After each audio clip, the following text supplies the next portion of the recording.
Good morning, church. What comes to our minds when we think of the great lives in the Bible, like Elijah, Abraham, Jonah, David, Peter in the New Testament?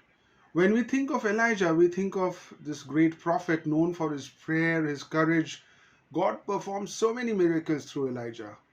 Or when we think of Abraham, he's the father of many nations who followed God, lived in tents because he was looking forward for the city of God. Or Jonah, he went to a foreign land, Nineveh, which was a city in present day Iraq, and he brought this entire city of Nineveh to God, including the king of Nineveh. Or David, the great king who united this Israel, the nation of Israel, who wrote Psalms, who loved God. He had such a close walk with God. Or Peter, the disciple of Christ, he was in the inner circle and he was the leader of the early church. But when we see instances where they faltered, there is one thing common. They were all found in the wrong places. They were found in places where they should not have been at the first place, at least after living such a godly lives uh, prior to that. Let us look at these places where they were found. Elijah was found under the broom tree or juniper tree in some translation. First Kings chapter 19 verses 3 and 4, when we read, we see that Elijah was afraid and he arose and ran for his life and came to Beersheba, which belongs to Judah, and left his servant there. But he himself went a day's journey into the wilderness and came and sat down under a broom tree. And he asked that he might die, saying, "It is enough now, O Lord, take away my life, for I am no better than my fathers." Elijah on that day was a discouraged worker.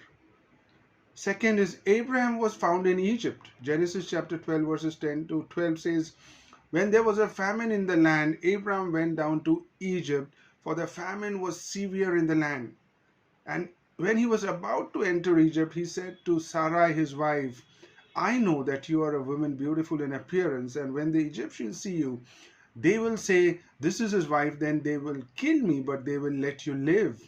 Say you are my sister, that it may go well with me because of you, and that my life may be spared for your sake."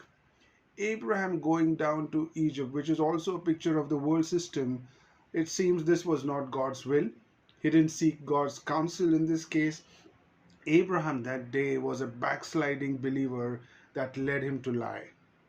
Or the third instance, Jonah was found very famously in the belly of the big fish.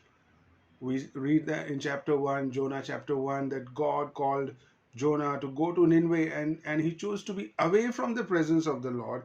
He made sure that he was not found anywhere near Nineveh. In fact, he ran to Tarshish, which is in the opposite direction. But in Jonah 2, we know that Jonah is now in the belly of the big fish and he cries for help when he's inside the big fish. Jonah was a disobedient servant that day. Or the fourth instance, David was found on the housetop. We know this story, 2 Samuel chapter 11, verses 1 to 3. In the spring of the year, the time when kings go out to battle, David sent Joab and his servants with him and all Israel, but David remained at Jerusalem. He didn't go to the battle. It happened late one afternoon when David arose from his couch and was walking on the roof of the king's house, that he saw from the roof a woman bathing, and the woman was very beautiful. And David sent and inquired about the women, and one said, "Is not this Bathsheba, the daughter of Eliam, the wife of Uriah the Hittite?" Being the king, he should have been on the battlefield that day, but David was a lazy saint that day.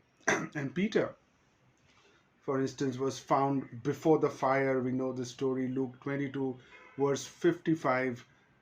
When they had kindled a fire in the middle of the courtyard and sat down together, Peter sat down among them. Then a servant girl, seeing him as he sat in the light, and looking closely at him, said, "This man also was with Jesus." But he denied it, saying, "Women, I do not know him." And we know that Peter denied Christ 3 times, just as Christ has predicted right after Peter said that, "I'm not never going to leave you, Christ."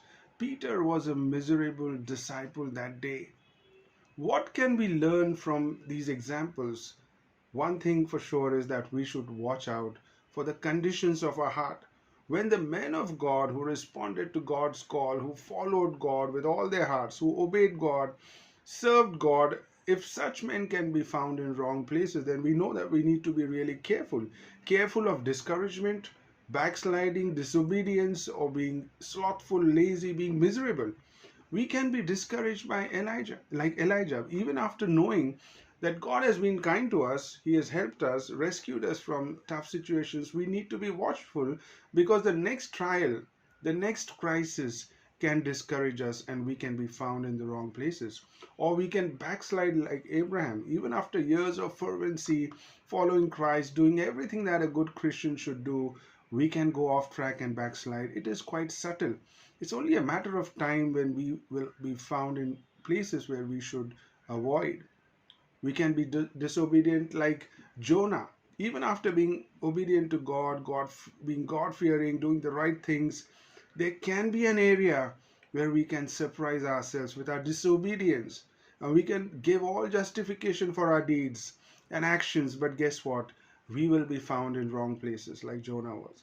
Or we can be lazy like David because we may be really doing well as Christ follower and we would be obedient and in the big and small thing, and God is using us. We are busy, we are active, we are living a victorious Christian life, and then we may have a sense of entitlement. We can say, let me take a small break from all of this, and before we know, we will be found in the wrong place. Or we should be watchful against laziness. Or we can be miserable like Peter. We may have a very good run as Christians where even people will notice our faith towards Christ. We may seem to be sailing well. We may be using our spiritual gifts, and there can be one incident where we will be tempted to put our faith in our flesh, and that will take us to a place where we should not be. And very soon we will have to face the fact that how ill founded our confidence in ourselves was, and we will be miserable.